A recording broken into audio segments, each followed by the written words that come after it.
يا من عصيت الله يوما غافلا أنسيت أن الله قد أعطى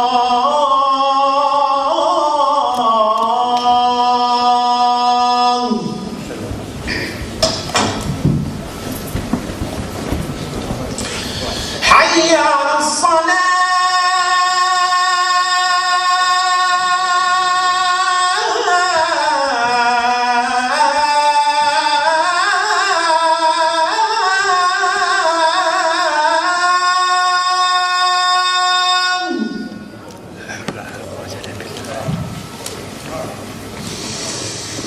حي على الصلاة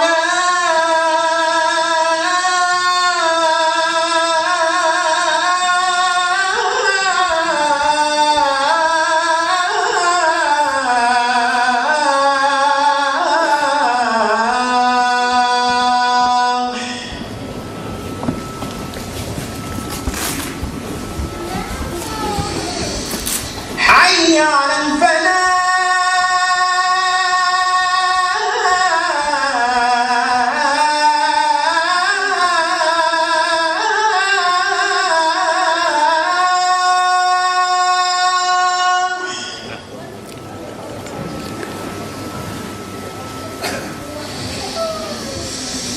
حي على الفلاح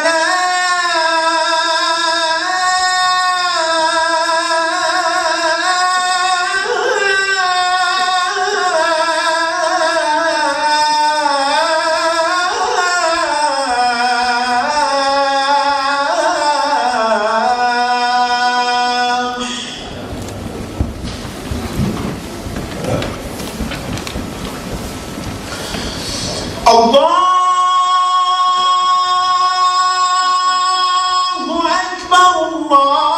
reading about Allah subhanahu wa ta'ala and the Prophet sallallahu alayhi wa sallam. But if you do not have your eyes specifically on the effect of the aqidah, then the fear of dying on the right condition, on the right sense of worship, on the correct oneness of Allah subhanahu wa ta'ala and the correct submission to Allah subhanahu wa ta'ala could be an issue. And this is why when we first started, I ensured that I will be ensuring that the priority that we need to speak about is what we speak about, but also importantly is we need to speak about how we reach what we're supposed to reach. So it's no good speaking about aqidah and iman, but we need to speak about how we reach the iman and how we reach the effect of the aqidah. Because many people in the ummah today, they can tell you many things about Allah subhanahu wa ta'ala. They can tell you how Allah subhanahu wa ta'ala is great, and how they want to see Allah subhanahu wa ta'ala on the day of judgment, and how they're yearning and the sense of urgency to meet Allah subhanahu wa ta'ala, and they're very excited about seeing Allah. But while they're saying they want to see Allah, a woman walks past and they're looking at the woman from top to bottom. So we have an issue.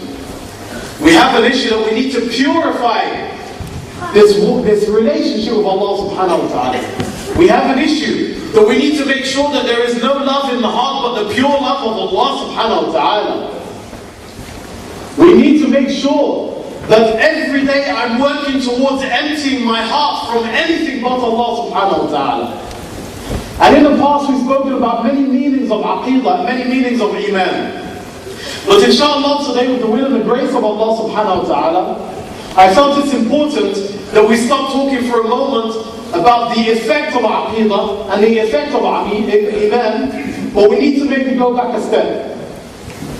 Because brothers and sisters, if we don't have our priorities right, then we can read about aqidah and iman for the rest of our lives and it's not going to have an effect.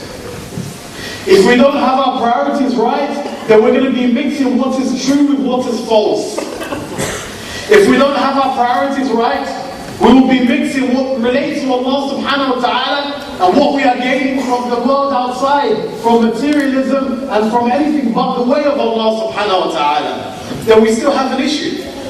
So inshallah today, with the will and the grace of Allah subhanahu wa ta'ala, we're just going to stop for a few moments on the absolute priority of what the priority should be. Once we get the priority right, then we're able to run towards Allah subhanahu wa ta'ala. And in the Hadith Qudsi, Allah subhanahu wa ta'ala describes that the one that goes walking to Allah subhanahu wa ta'ala, Allah subhanahu wa ta'ala will come faster to you. But only when we get our priorities right. Only when we're absolutely focusing on Allah subhanahu wa ta'ala and we're not distracted by anything or anyone else but Allah subhanahu wa ta'ala.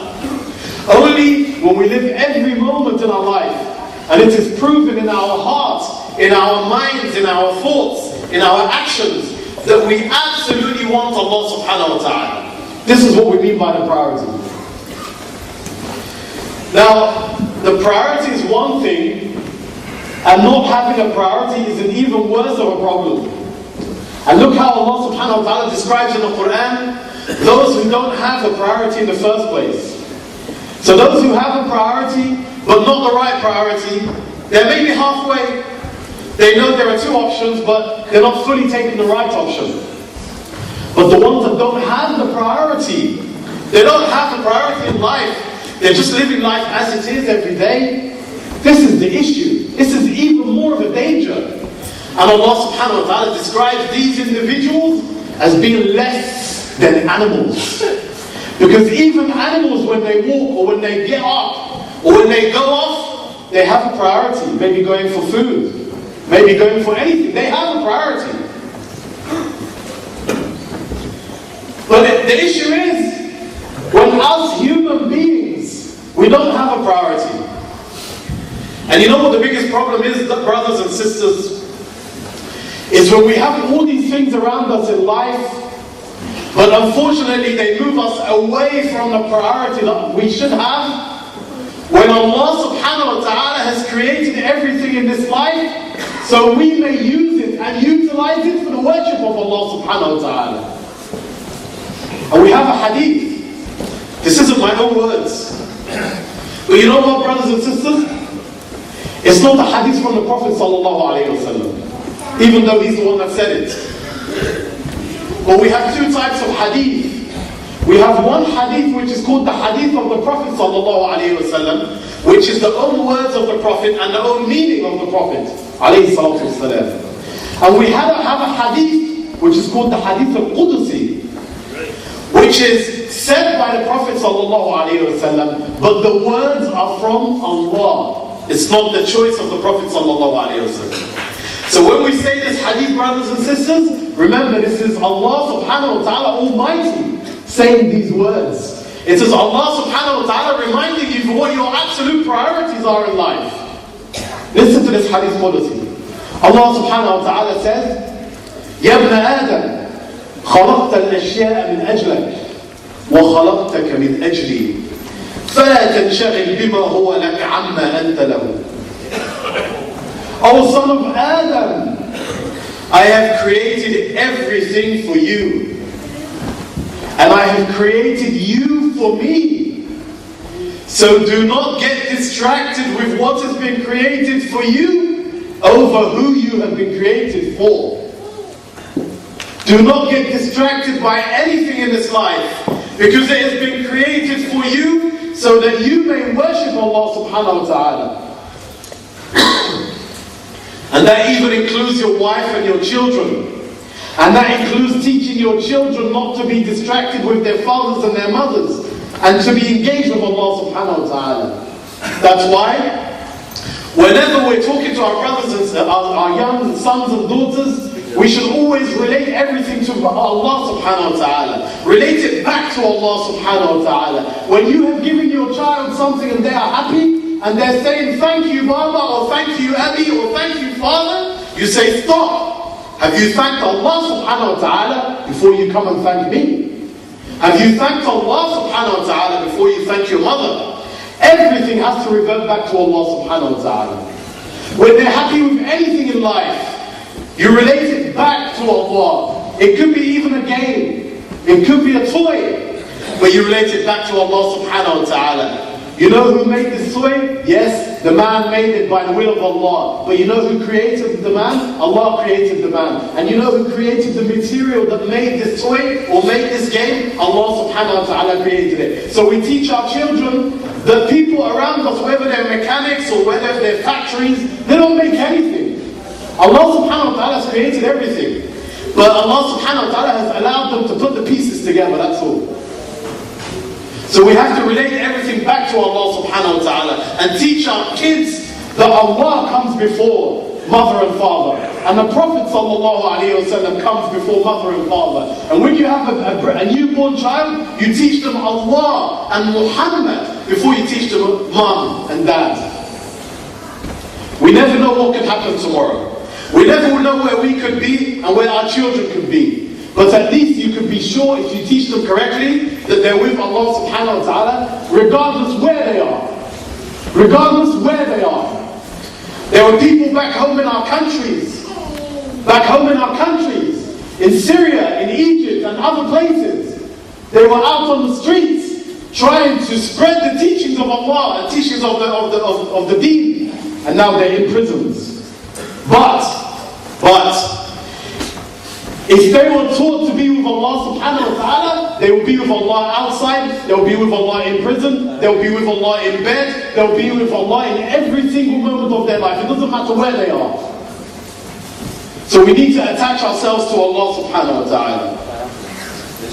Now, brothers and sisters, so we can move away from the misconceptions and the wishy-washy images or wishy-washy ideas of Islam that we hear about nowadays. Allah subhanahu wa ta'ala has created two paths. There is no in-between path. Allah subhanahu wa ta'ala has chosen that you either نَسُوا اللَّهَ فَنَسِيَهُمْ, or the other path, فَاذْكُرُونِي أَذْكُرْكُمْ وَاشْكُرُوا لِي وَلَا تَكْفُرُونَ. Allah subhanahu wa ta'ala has chosen for you two ways. One positive way that you should choose, which is the path of Allah. And one negative way, which is the path of shaitan and everything else. You decide what you want.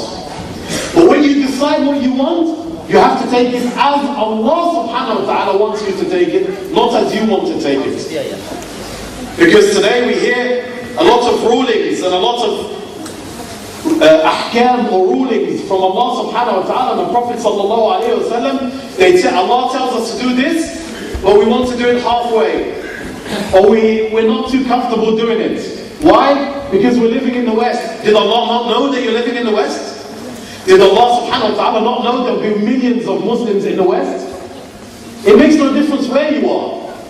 The religion is one.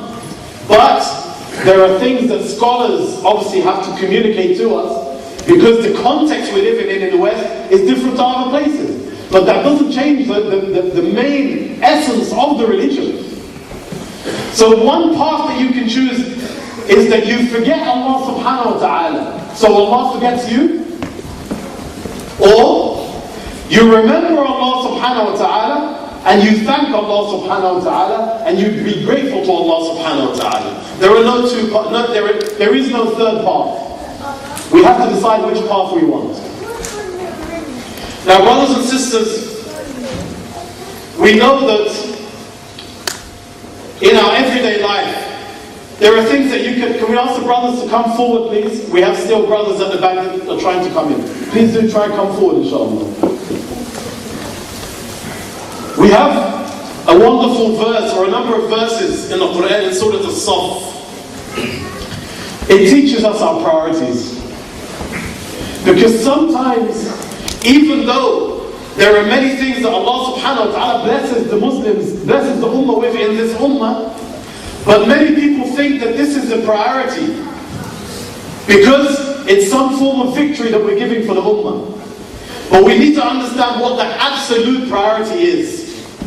Because if we don't have our priorities right, even when it comes to the religion, so I'm not talking about the religion and non-religion. We've now decided that we're going to take the path of Allah subhanahu wa ta'ala.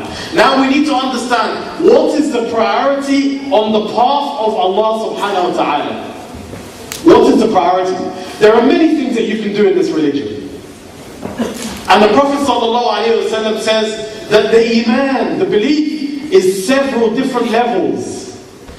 the major level to say La ilaha illallah. But not just to say it with your mouth. That means a lot. And the scholars have written books and books and books about La ilaha illallah. And about the effect of La ilaha illallah. Always come back to this, brothers and sisters. When we say anything about Allah, or when we say anything about Iman and Aqidah, even if I forget to say it, on standing here I forget to say it, but always remember that anytime I or anyone says anything about Iman or Aqidah, you should always remember, as well as what they're saying, you always need to remember the effect of what they're saying. So when someone stands here and talks to you that Allah subhanahu wa ta'ala is the Malik. Someone can stand here for 40 minutes giving you a lecture about Allah subhanahu wa ta'ala as the Malik. But it's not good enough just having information about how Allah is the Malik. What is the effect of Allah subhanahu wa ta'ala being the Malik? And this is obviously one of the names of Allah subhanahu wa ta'ala. What is the effect of this on you as an individual? What is the effect of this in your relationship to Allah subhanahu wa ta'ala? What is the effect of this in the relationship with the dunya? Because a lot of things, a lot of problems that we face today is the fact that we are more attached to the worldly matters, to the materialistic matters. Why? Because we're not focusing enough on the effect of the Aqidah. The effect of Aqidah.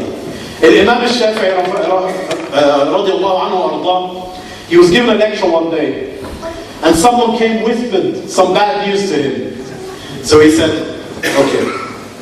Then someone came later and gave him some good news. So he said, okay.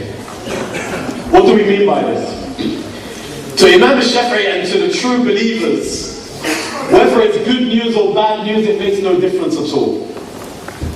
Because everything from Allah subhanahu wa ta'ala, everything is good from Allah subhanahu wa ta'ala. But the problem is the way we see it. The problem is the way we see it. Now, anything could happen in the ummah today, we may think it's bad. Wallahi al-azim is good. And wallahi al-azim, the victory of the ummah is coming.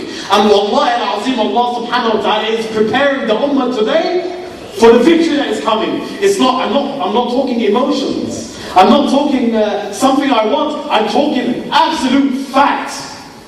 And what's happening in Syria today, because they're the ones that are facing it even harder than anyone else.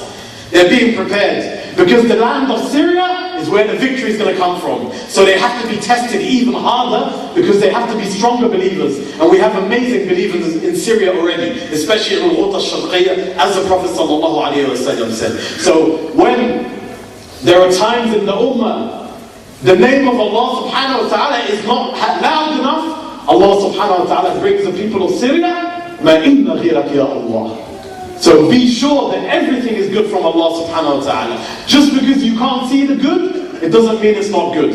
You are never going to have the same knowledge and the same wisdom as Allah subhanahu wa ta'ala. So how are you going to ever understand something that Allah makes good for the ummah, but you can't see it good? How are you going to understand it to be good if you don't have the knowledge of Allah subhanahu wa ta'ala? Always have submission to Allah and trust in Allah subhanahu wa ta'ala. أقول قولي هذا واستغفر الله لي ولكم أدعو الله وأنتم موقنون بالإجابة.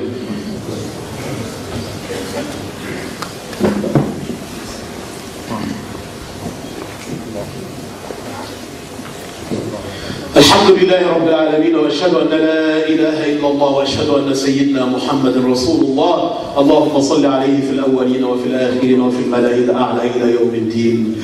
My dear brothers and sisters, let's just focus on some verses in Surah As-Saff. Now we decided that we are all going to face towards Allah subhanahu wa ta'ala, and that does not mean that we sit at home or we don't leave our homes and we wear clothes that is not clean or not new. It doesn't mean like that. Remember, in Islam, the halal in the Islam is more than the haram in Islam. So you can do whatever you want if it's halal. You can go and spend a week in Istanbul if you want to. There's nothing wrong with that. Just because we want to be close to Allah subhanahu wa ta'ala, it doesn't mean that you stop doing what is acceptable, what is halal. But the question is, how are you going to do it? And what is the intention when you're doing it? Now let's listen to these verses from Surah As-Saff. Allah subhanahu wa ta'ala, so we agreed that we're all going to go towards Allah subhanahu wa ta'ala. We agreed that there is nothing going to be in our hearts except Allah subhanahu wa ta'ala. Now, Allah subhanahu wa ta'ala makes us understand the priority. Because like we said, there are many things in Islam that we can do. Listen to these beautiful verses in Surah As-Saff. Allah subhanahu wa ta'ala says, and I'll translate it straight away because of the time. O you believers, shall I guide you to a trade with Allah subhanahu wa ta'ala? What do we mean by trade? What's trading about? Trading is about giving and taking. Allah subhanahu wa ta'ala is allowing you to do a trade with Allah subhanahu wa ta'ala. Allah subhanahu wa ta'ala is allowing you to do something, and Allah subhanahu wa ta'ala will give you something in return. So what do we say? Of course, yes, Allah, this is what we want.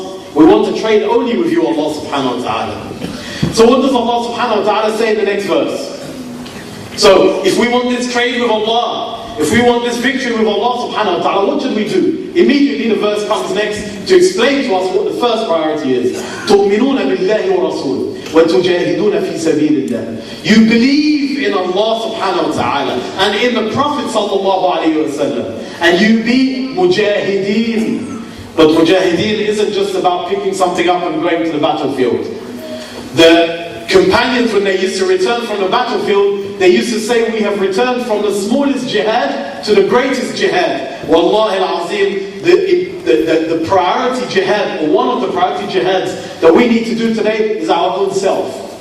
And I'm not disregarding all the other jihad that Islam talks about. But what I'm talking about now, as a priority for us here in this room, is that we need to do mujahadah for ourselves. We need to clean our hearts and have nothing but Allah subhanahu wa ta'ala in our hearts.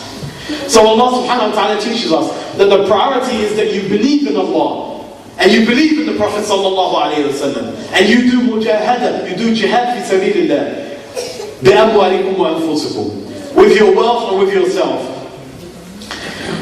What happens if you do this? Allah subhanahu wa ta'ala yaghfir lakum dhunubakum. He shall forgive your sins, and He shall enter you paradise, where there is rivers running under the paradise, and He will give you great accommodation in the wonderful levels of paradise.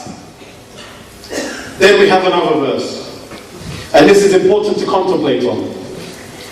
Allah subhanahu wa ta'ala then says, وَأُخْرَى تُحِبُّونَهَا نَصْرٌ مِّنَ اللَّهِ وَفَتْحٌ قَرِيبٌ وَأُخْرَى. And there are other things Allah subhanahu wa ta'ala shall give you, which will be of great victory to you. But you know what the problem in the ummah today is? The second one that Allah subhanahu wa ta'ala mentions, the ukhra, the other things that Allah gives you, unfortunately we've made it the first one, and we've made belief in Allah and the Prophet the second. Unfortunately. Look at the state of the ummah today. Look at the state of the ummah today. Now, would you be happy if your son or your daughter, your son, at the age of 10 or age of 15, was able to stand here and give an amazing khutbah and make everyone cry? Would you be happier with this?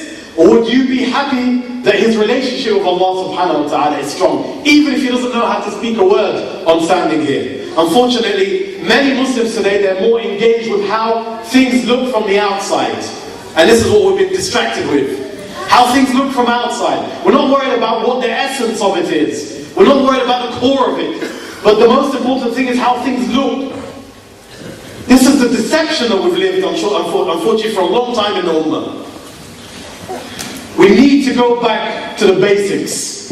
And unfortunately, one of the issues as well that we face in the ummah is when people speak about basics, people say, no, we finished this a long time ago.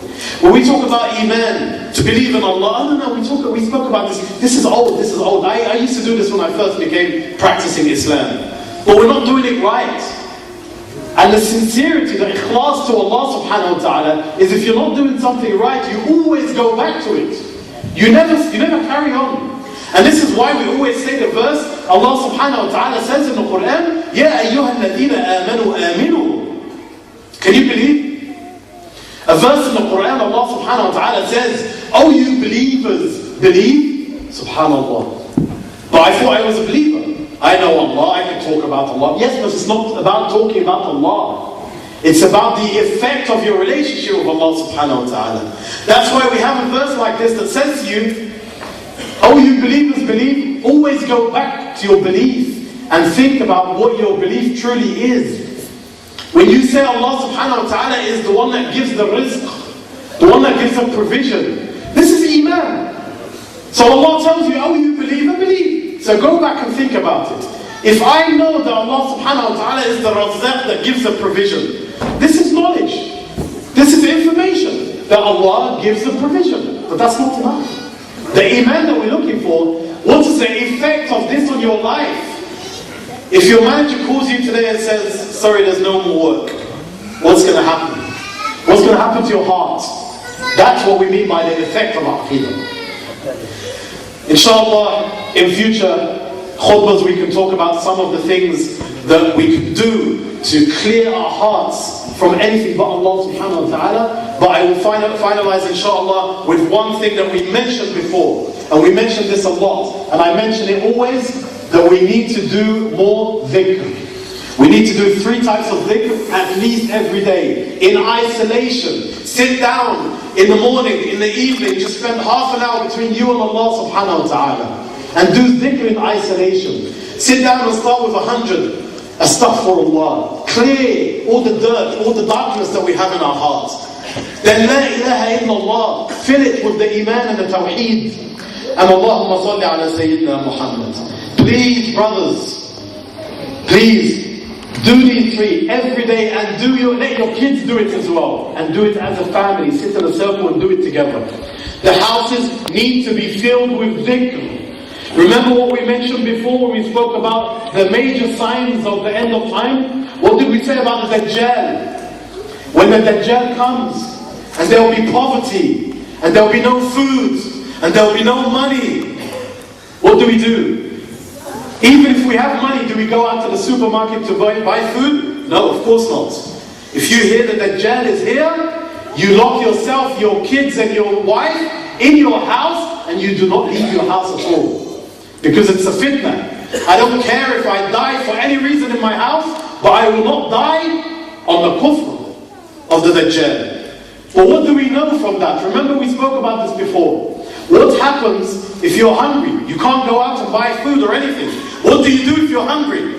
What did the Prophet ﷺ teach us? We mentioned this before. If we're hungry and your wife is hungry and your children are hungry, how can we fill our stomachs? We can't go out and buy food. We don't have food in the house. Dhikr. The Prophet ﷺ says that the food of the believer at the time of the Dajjal is the dhikr. So you sit down and you do some tasbih or you do some istighfar or anything, alhamdulillah, your stomach is full. Why are we surprised? Why are we surprised? It's not unusual. Allah subhanahu wa ta'ala is the one that allows the food to fill your stomach. He is the one that allows the dhikr to fill your stomach. There's nothing unusual about it. Allah is the orderer and the one in charge of absolutely everything, and nothing will happen without Allah subhanahu wa ta'ala. Just like the fire would not burn Sayyidina Ibrahim, and just like the knife would not kill Sayyidina Ismail. أقول قولي هذا واستغفر الله لي ولكم. اللهم انصر الإسلام وعز المسلمين. اللهم أملأ قلوبنا بنور الإيمان بك وجميل التوكل عليك. اللهم أحينا بالإسلام وأمتنا على الشهادة. اللهم زكنا فأنت خير من يزكي. اللهم حققنا بلا إله إلا أنت. اللهم حققنا بلا حول ولا قوة إلا بك. اللهم استعملنا ولا تستبدلنا. اللهم اجعلنا سببا لمن اهتدى. اللهم انصر إخواننا المجاهدين والمستضعفين في مشارق الأرض ومغاربها. اللهم ثبت أقدامهم ووحد كلمتهم واشف مرضاهم وأطعم جوعاهم. اللهم كن عونا لأراملهم وأيتامهم يا رب العالمين. سبحان ربك رب العزة عما يصفون وسلام على المرسلين والحمد لله رب العالمين.